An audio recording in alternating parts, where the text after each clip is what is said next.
For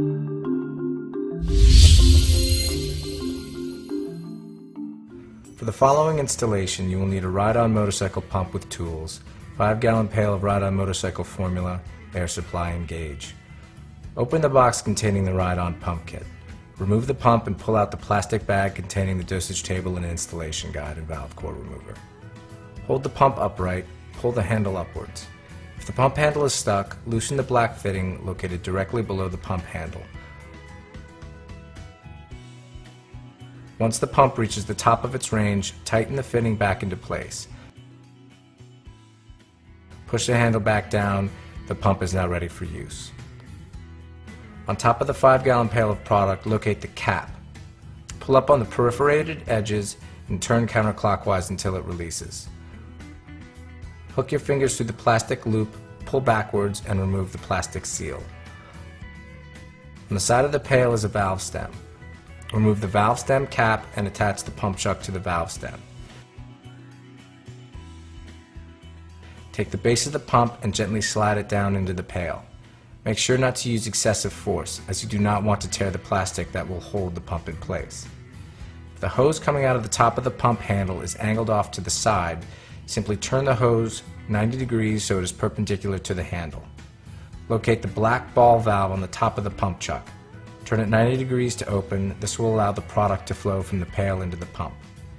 In order to prime the pump with Ride-On, pump the handle up and down to recirculate the product and bleed the hose. It is important that the valve stem is in the proper position when installing the product. As a general rule, Ride-On should not be installed in tires if the valve stem is between 10 and 2 o'clock, the area marked in red. If the valve stem is located anywhere in the green area, it is ready for installation. If the valve stem is in an improper location, simply adjust the wheel until the valve stem is in a proper location. It is very important to use the proper dosage when installing Ride-On. The required dosage is based on tire size.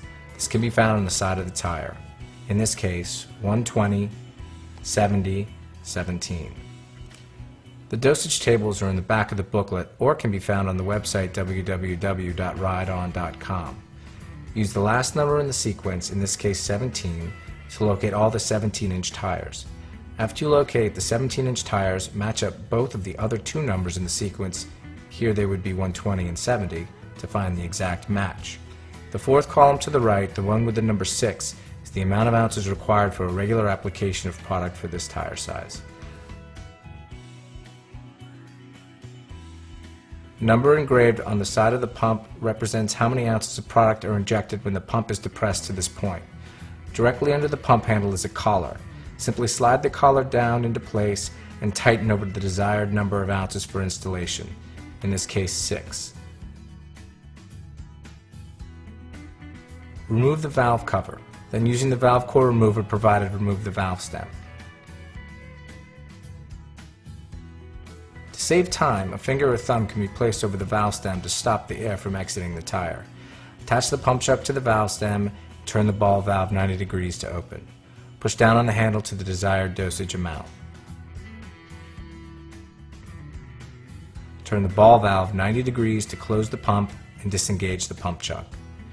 If the tire is fully deflated, attach an air hose to the valve stem to clear any product that might remain in the stem. Reinsert the valve core. Air to the recommended inflation pressure. Reattach the valve stem cap and clean off any excess product left on the rim. To return any remaining product from the pump into the pail, attach the pump chuck to the valve stem on the side of the pail. Open the ball valve, return the locking collar to the top of the handle, and pump the remaining product into the pail. Close the ball valve. At this time, as they are no longer needed, the wheel weights can be removed. Proper Ride-On installation will evenly coat the interior of the tire and the highlighted area around the entire circumference of the tire, and will provide protection to the contact patch. High-speed tires should never be repaired outside of this area due to the possibility of catastrophic failure.